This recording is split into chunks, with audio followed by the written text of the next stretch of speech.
And today we have our first topic, the 7 digital KPIs that every digital leader should know to increase sales and profitability.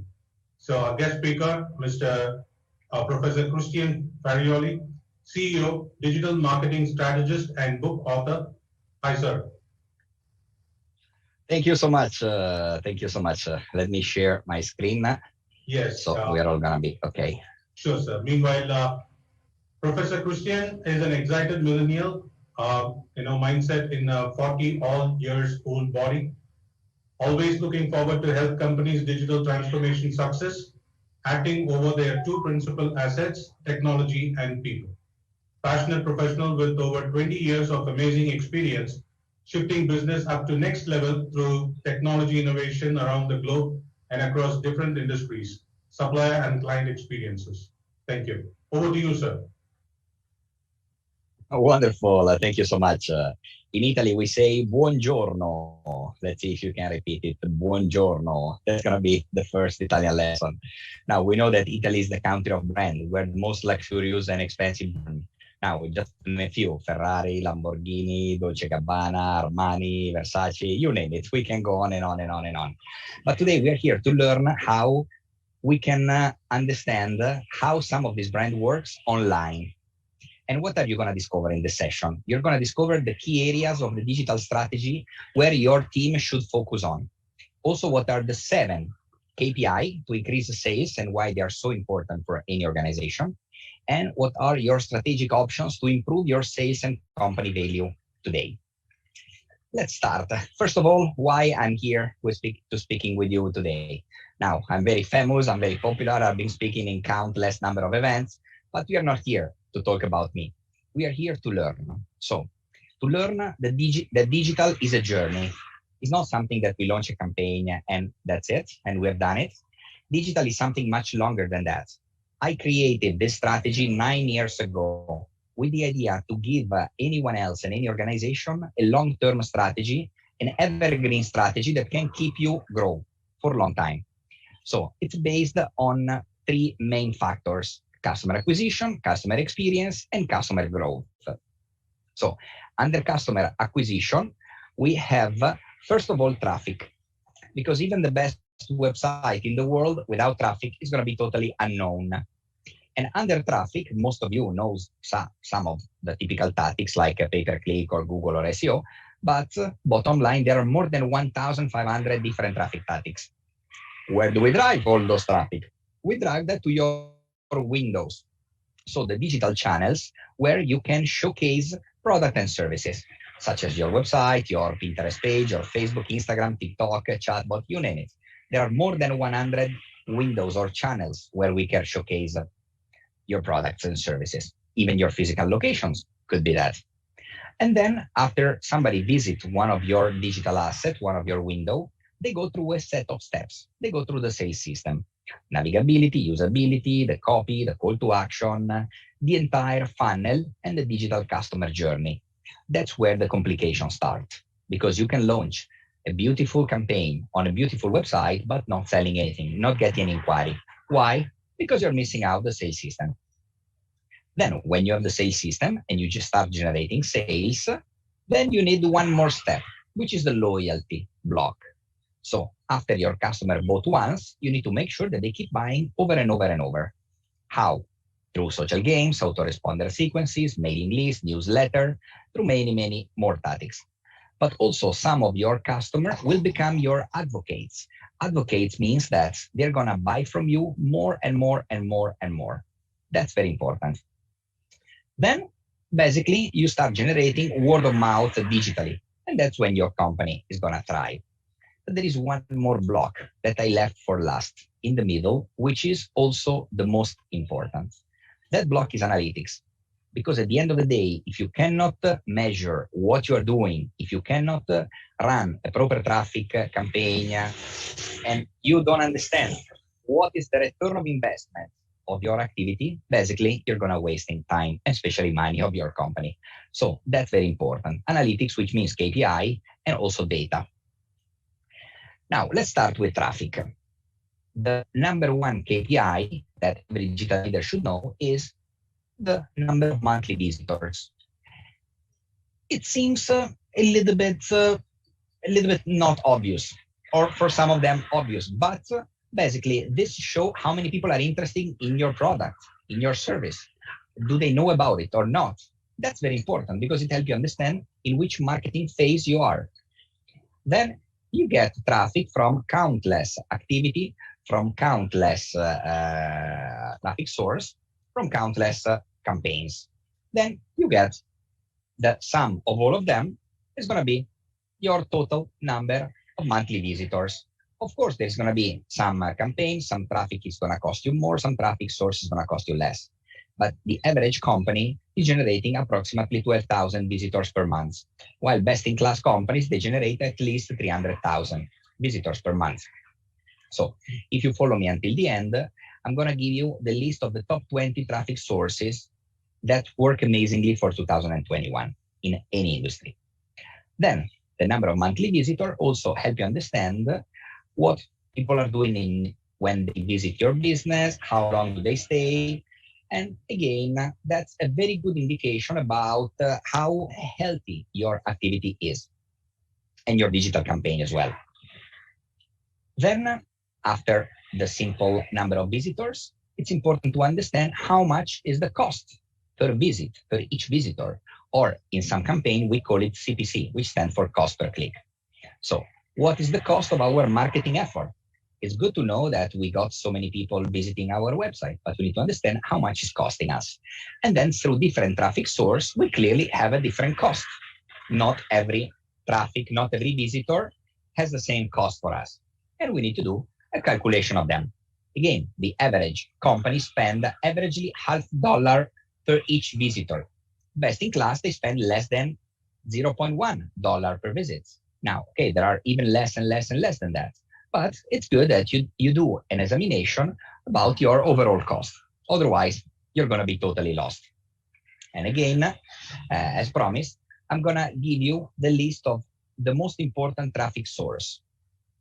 Now, there are literally thousands, but those are the ones that are absolutely fundamental for any organization.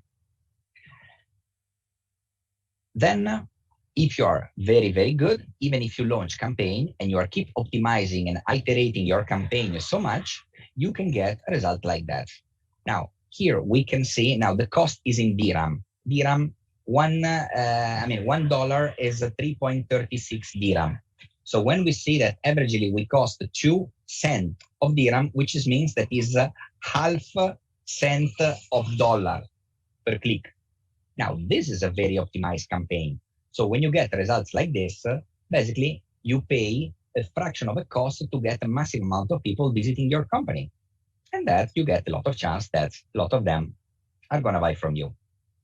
Then when we talk about engagement, where typically we talk about engagement in social media, the higher the engagement, the lower the cost you pay. This is what not many organizations are aware. So when you get a massive engagement rate, like 22%, then you pay per each result only $0.001 per engagement.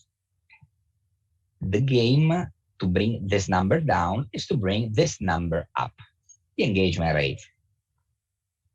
Then when we talk about sales channels or windows, we know that the average company, they use maybe 5 channels.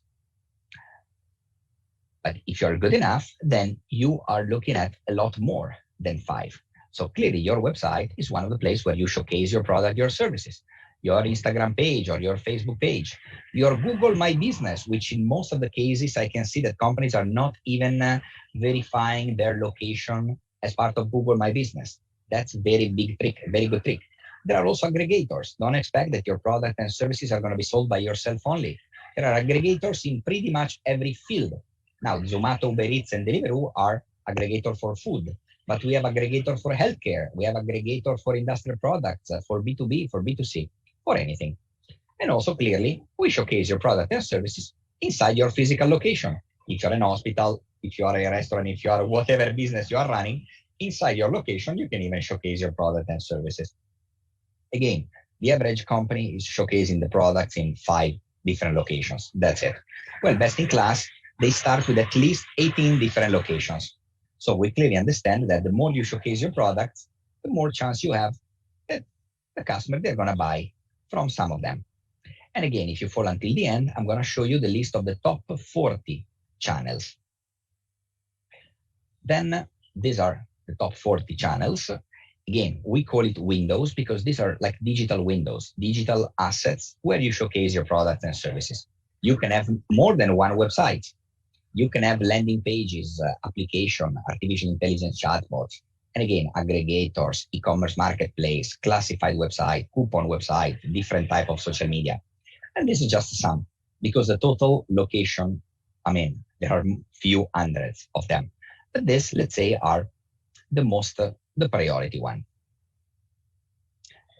Then the sales system. The fourth KPI is how many sales are we getting per each channel? Not just how many sales we're getting per month or per day, but from we need to be able to measure how many sales or leads or customers we are generating. And that's it. That's where it's extremely important to have this kind of measurement because we invest money and then we need to make sure that we get a good return on investment. Then KPI number 5, conversion rate. What is this? Conversion rate means that we invest some marketing budget at the initial part of the funnel. Then we do some campaign. We launch, let's say, some Facebook ads. Then a percentage of them, they're going to go to the homepage, to our website. Then a percentage of those are going to visit our product page. Then a percentage of those are going to go in the contact page. Then a percentage of those are going to contact us, are going to call us. And that's how a percentage of those, they're going to buy our stuff. So it's extremely important that we understand that during all those journey, we're going to lose a lot of customers. But we need to understand how much are we losing in each step. That's fundamental to have a healthy funnel, to have a healthy business. And that's why we can calculate what is the final conversion rate. Because believe me, guys, the overall conversion rate, it goes from 1 to 3%. So if you pay $100 here, and you generate 100 visitors, when you're doing things perfectly, you can expect 1 to 3 customers out. Now, if you do the things perfectly, but you need to do your own calculation. And then you work hard to optimize each step to get more customers out of your funnel. Now, in the case of e-commerce, it's very simple to measure because with analytics itself, you can measure the e-commerce conversion rate. Now, as I told you, that the best in class can reach 3%, but if you are absolutely extraordinary, you can even go up to 20% or even above. Now, obviously, you need to work extremely hard to reach this kind of e-commerce conversion rate. But if you work, then you get better and better and better, and you can even reach this kind of numbers. Basically, this tells us if our website and sales system are effective enough to convert visitor into customer. And also if you are attracting the right people, because the wrong people is not going to buy from you. So you can waste a lot of money from your campaign.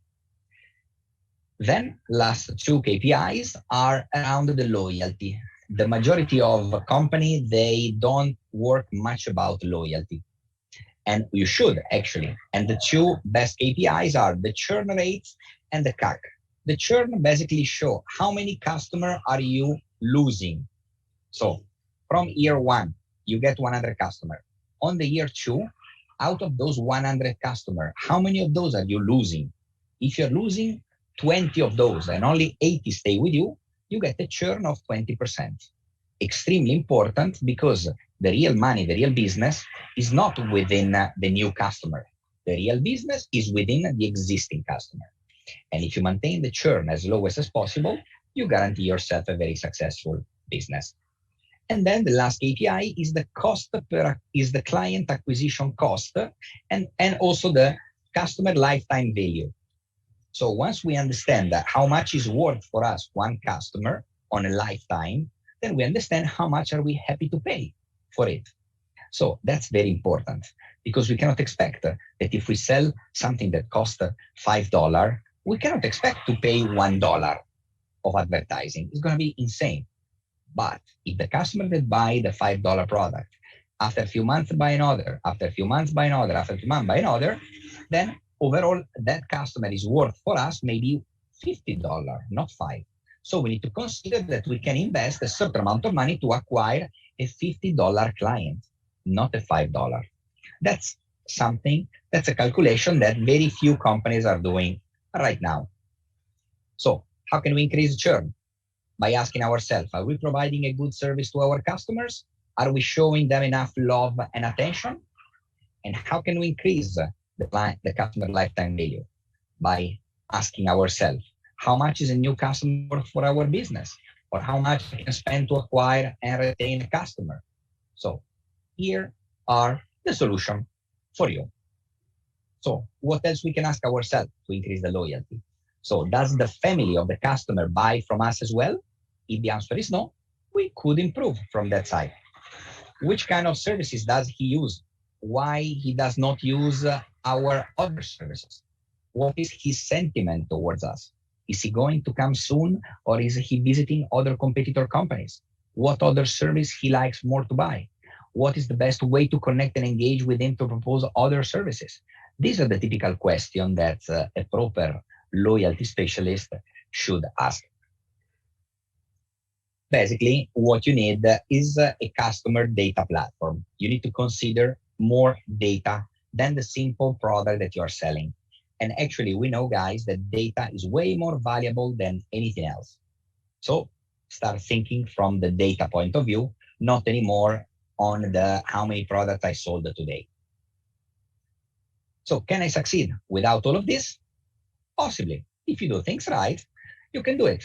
But you should understand that in business, a lot of things are happening because there are e-services, even for the medical industry. There are aggregators that are squeezing the margin and are eating basically customer. There are influencers convincing online customers that your products are good. So basically, the customer behavior completely changed. Customers are more and more impatient. They expect you to know everything about them. Customers, they get used to be served remotely and seek for more convenience. So customers expect to interact with your business as they interact with Facebook or Google. Should be seamless, which is not easy for the company to create an ecosystem like that. But bottom line, remember that in the new world, it is not the big fish which eats the small fish, but it's the fast fish which eats the slow fish. And this has been said by Klaus Schwab, founder and executive chairman of Economic Forum.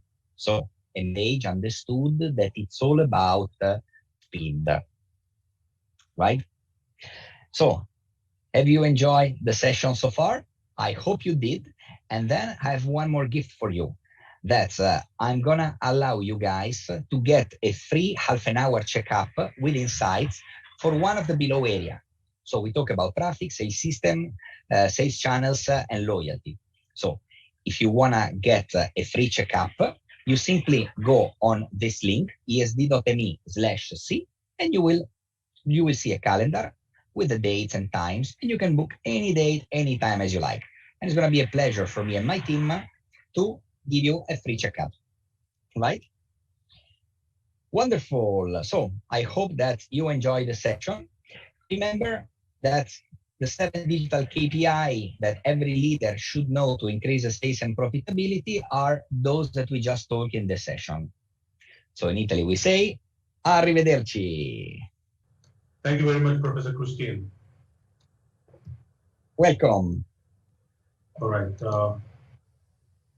So participants, I request if you have any questions, you can always type your questions. Meanwhile, Professor Christian, we discussed on the KPIs. Starting from the traffic that we discussed, and is there anything about the funnel that we can discuss through the leads that we actually can claim? We have the organic leads, and from there we move on with the clients, and from client to a prospect. Anything that obviously it depends on the organization. However, do you have any specific metric about the KPI? Right. Let's say that it clearly depends on the nature of the business, as we cannot expect that the same tactic work for B2B and for B2C. So when you talk about B2C, then typically people are more keen to react from social networks, from social media. You get quite a good response. But if you're looking at B2C, if you're looking at B2B, it's not going to be easy to convince somebody from Facebook or from Instagram that our service, our B2B service, it's effective. So we need to use different channels, something like, for example, Google Ads or mailing list or groups, discussion groups or webinar. So obviously, again, it doesn't. I mean, it's not that one system, one strategy, one tactic fit all.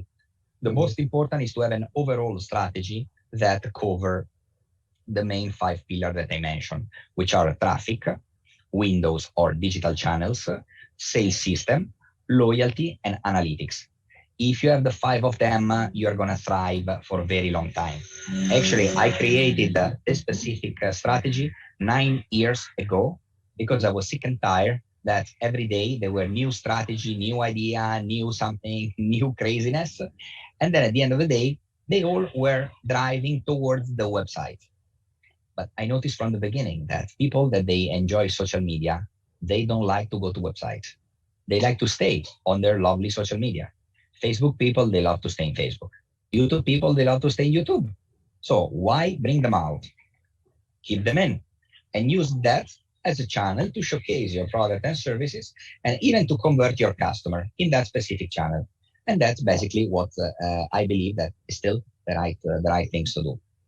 And that's it. So I know that it's a very short amount of time, half an hour, to talk about something so big, but I'm sure that you guys got some good tips out of it, and you start questioning your existing strategy. If you're a CEO of a large organization, start questioning, are we doing the right things at the macro level?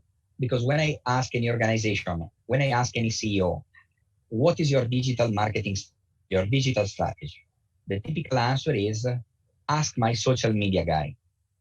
Now, and that's not the right things, because the social media is very important, but it's not everything. Even SEO is very important, but it's not everything. Even an email database, it's important, but it's not everything. So you should have a much broader view. And that's why I created this strategy, just to get that view for any company, for any organization. And I've been using it and advising on this for a very long time. Actually, now I'm focusing more and more and more on the pure strategic level.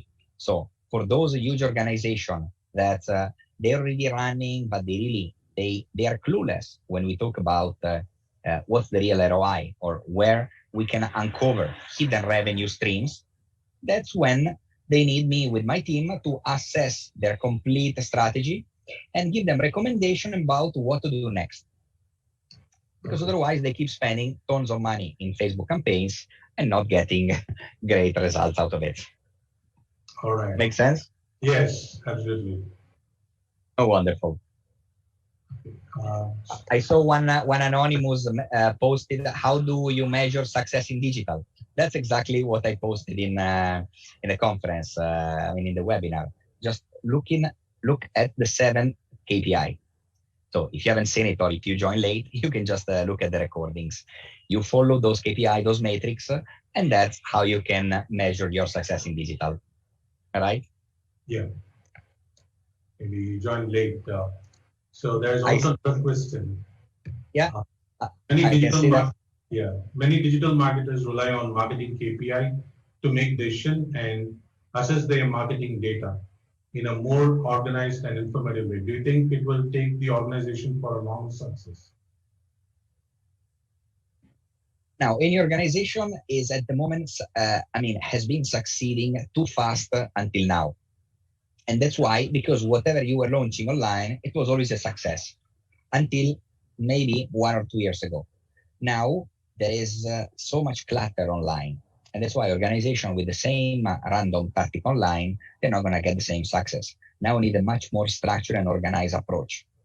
And that's why when you plan a proper digital roadmap, I'm talking about at least 6 months to 1 year digital roadmap, then you can look at proper growth. And then you can look at outbeat your competitors. Until now, You simply launch campaign, you optimize the campaign, and you hope that your competitor are not going to get better than you, which is impossible because every minute there are millions of companies running the same campaign as you guys are running.